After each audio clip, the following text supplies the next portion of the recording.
With a population of 1.4 billion, China has more people to feed than any other country in the world. How does it ensure food security?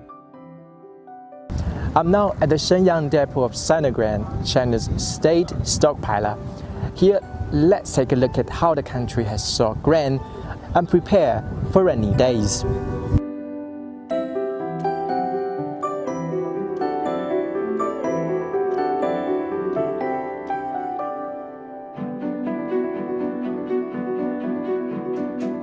This is a warehouse of corn.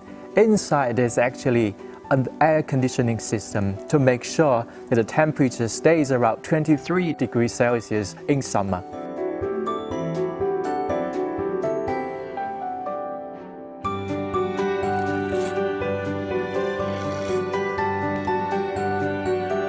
看到的这个设备就是我们的这个电子测温的一个签子。我们现在呢就是这种新的插下去以后直接不用拔了，直接就可以在这儿。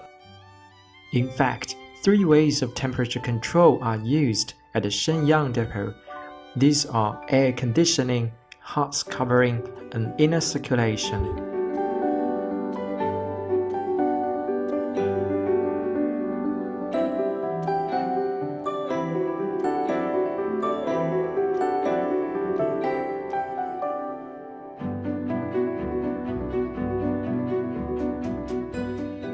这个库房呢是采用了科技储量技术呢是压盖技术，我们是通过稻壳来压盖的，就相当于在原有的粮食的表面压盖了一层保温的材料，这样呢来控制我们的粮温上升的比较缓慢，这样呢可以更好的保证我们粮食的保管品质。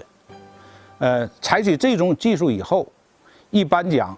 我们这个粮食储存1年，然后再进行加工，和我们新收购的水稻的品质是一样的，完全可以达到绿色储粮，保证品质口感。At the Shenyang depot, cables, thermometers, cameras, and drones have been used in monitoring the states of stored grain. Information can then be passed on to a single control room, where custodians are able to get real-time information about grain.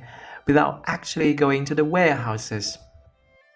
我们库现在这个仓容是60万吨，管理的库房大致是48个，实际我们的保管员只有6名。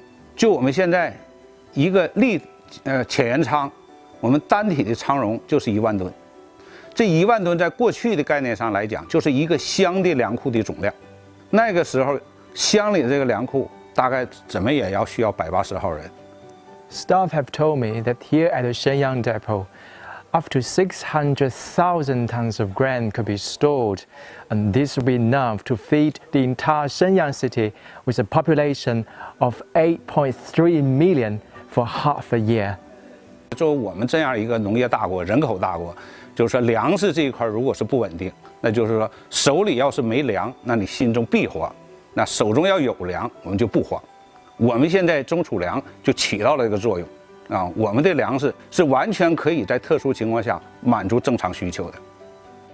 As the world's top food producer and consumer, China saw its grain output reach a record high of 664 million tons last year, the 16th bumper year in a row. By holding the bowl firmly in our own hands, China has managed to secure the basis for its survival and development. But even with bumper harvest and an abundant stockpile, no one should ever forget the starving days, and everyone should maintain a sense of crisis regarding food security, especially amid the fallout of the COVID-19 epidemic. I'm Zheng Liqiang with Xinhua News Agency. Thank you for watching, and I'll see you next time.